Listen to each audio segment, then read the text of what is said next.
Hello and welcome back. It feels like a while since I've done a pen review, even longer since it's been a vintage pen.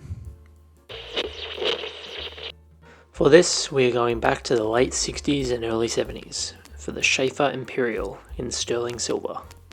Sheaffer's glory days seem to have passed decades ago, but they made some of the most sought after vintage pens with pens like the PFM or Pen for Men, Admiral or the Imperial.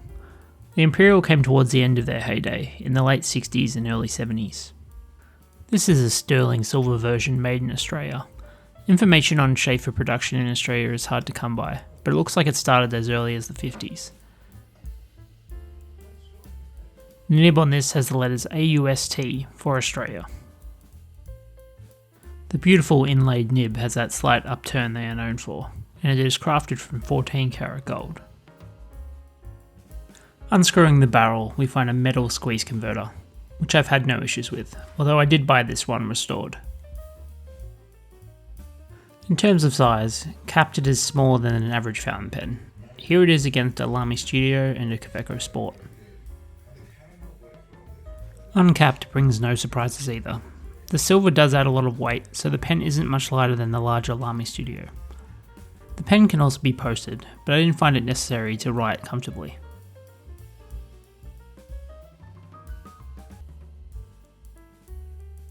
Now for a writing sample. While the nib has no size marking on it, I would guess it is at least a medium by the line width and the amount of ink it puts down.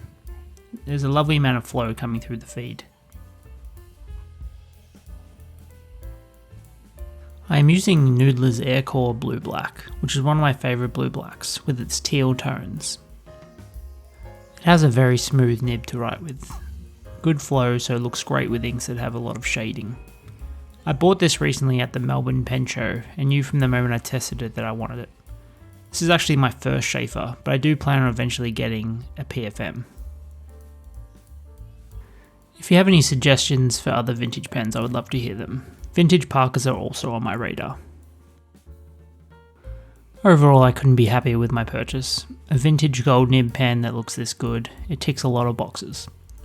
If you do have any queries about the pen, let me know in the comments below. Otherwise, as always, thanks for watching, and have a Merry Christmas.